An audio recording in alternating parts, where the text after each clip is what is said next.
Les amis, bienvenue à toutes et à tous dans cette première analyse de ce futur France-Maroc à 22 h ce jeudi, premier quart de finale de la Coupe du Monde.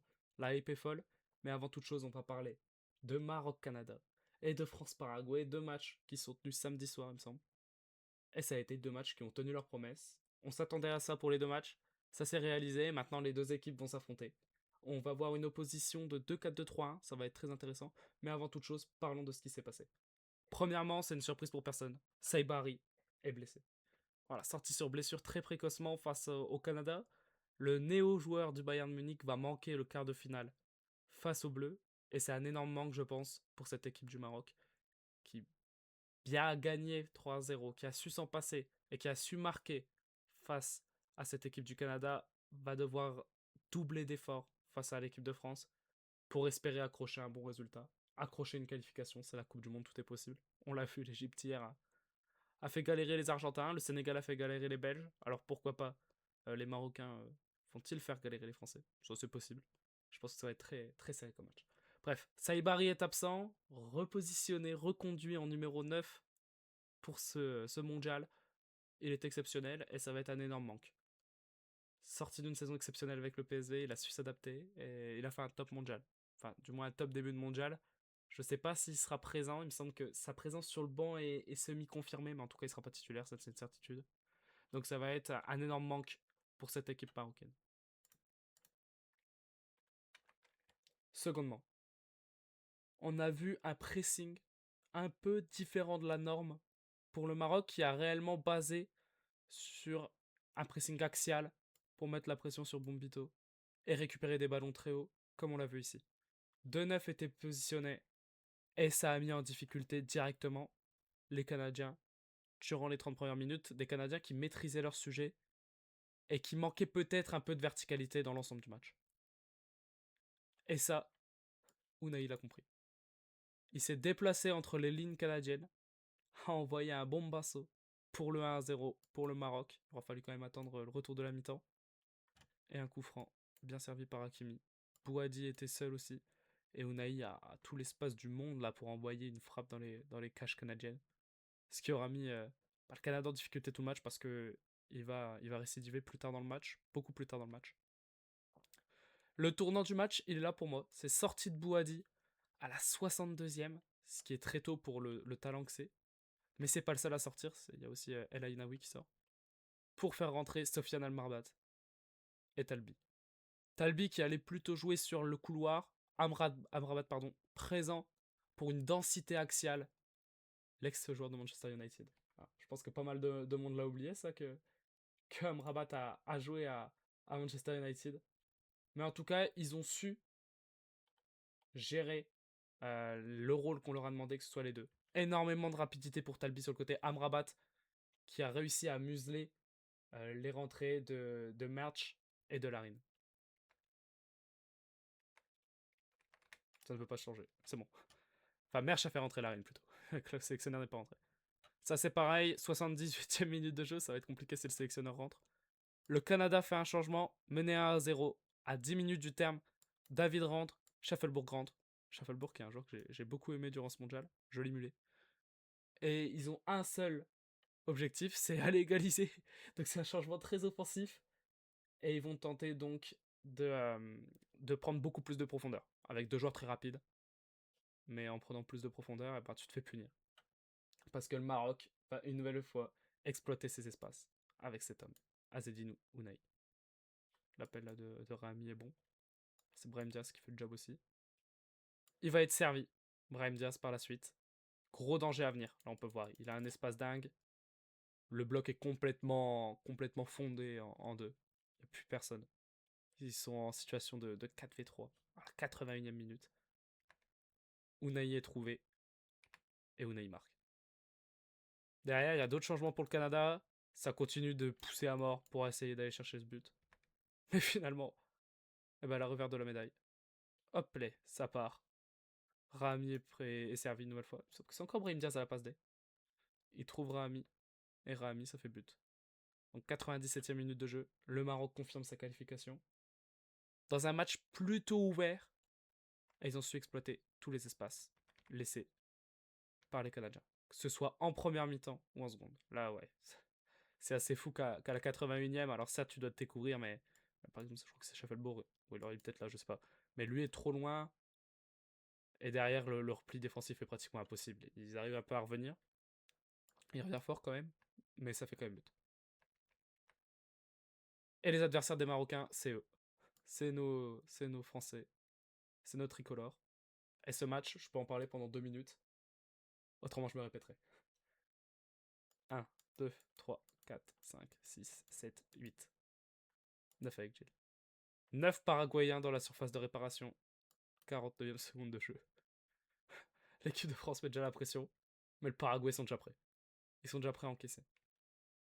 1 minute 16. On est soit 50 secondes plus tard. 1, 2, 3, 4, 5, 6, 7, 8, 9, 10, 11. Ils sont 11 dans les, allez, 35 derniers mètres. Et l'équipe de France est mise en difficulté. Parce qu'on le sait à ce moment-là, ça va être 90 minutes où des chiens de la casse sont là pour en découdre. Et là, ça l'illustre une nouvelle fois. Tout le monde est derrière. Enciso est l'homme le plus haut. On va couvrir un peu ce que Lucadine peut essayer de trouver. Papé est bas. Barcola peut pas longer la ligne. Il faut faire de surplus dans la surface. Faut ajouter des hommes. Koundé est là. Très bon match de Koundé, j'ai trouvé. Rabiot va, surtout dans ce match, venir se déplacer ici pour apporter le surnombre et essayer de marquer de la tête. Il a eu 2 bonnes situations, Adrien Rabiot. Galarda a été un connard, il est là. Caceres, je sais pas où est-ce qu'il est, mais ça a été un chien aussi. Et c'est à la 3e minute de jeu qu'on illustre tout ça. Cette action, elle va se terminer par une perte de balle, il me semble, de Michael Olise, qui était là et qui a réussi à se retrouver là. Et long ballon pour Miguel Almiron, quand c'était pas Julio Enciso. Débrouille-toi, et on voit ce qui se passe. Je pense que ce match, l'équipe de France l'aurait gagné, qu'importe la charnière centrale. Mais je ne sais pas si l'équipe de France aurait fait un clean sheet, sans Upamecano, sans Saliba. Et probablement sans Jules Koundé. Super match des 3 derrière. J'ai bien aimé Manu Koné aussi, je sais pas où est-ce qu'il est. Mais j'ai bien aimé. 3 minutes 28, premier long ballon. Le Paraguay va en chier. 14e minute, il va y avoir un petit peu de danger apporté par cet homme, Lucas Digne. Une belle qualité de centre. Alors, bon, je dis ça, le centre finit dans les mains de Gilles. Mais le danger est là, les Français essayent de résister. On peut voir, c'est assez inhabituel de voir autant de Français dans la surface. Là, il y a Digne, Digne qui est à l'origine de l'action. Adrien Rabiot. On a Barcola qui est là, alors que généralement, Barcola, je pense qu'il est plus vers là lorsque Digne va centrer. Mbappé dans la surface. Olise dans la surface. Dembélé dans la surface. Et à plusieurs reprises, on aura retrouvé aussi Manu Koné aux abords. Même Jules Koundé. Ça dépendait. S'il y avait Koné, il n'y avait pas Koundé. S'il y avait Koundé, il n'y avait pas Koné. Mais c'est la 15e minute de jeu et la France cherche déjà à apporter du danger dans cette surface de réparation. Et moi, je les ai trouvés intéressants quand même, les Français, dans ce 5-4-1. Enfin, face à ce 5-4-1. Ils ont su montrer de la rapidité, de l'efficacité et c'était vraiment pas mal. Le tournant du match, pour moi, il est là. 57e minute de jeu. Alderte. L'ancien de Valence, il me semble. Qui sort sur blessure. Et à partir de là, 58e minute de jeu. Voilà, il y a un bleu qui est à terre. Sûrement subi un hippon. On voit de l'espace. Pour la première fois du match, je pense, hormis la longue transversale de Mike Maignan, d'ailleurs, bon, il y avait contrôle dans la main de Mbappé, mais l'arbitre a été 0. Il y a de l'espace dans les rangs paraguayens, et il y a danger. Bradley Barcola pénètre ici, va frapper, il me semble qu'elle va mourir petit filet. Mais à la 58e, ça y est. Alderte est sorti. Pour moi, c'était le plus dangereux, c'était le meilleur, le plus solide. Et maintenant, il faut faire gaffe. Galarza n'est même pas là. C'est pour dire. 59e minute de jeu, second tournant du match.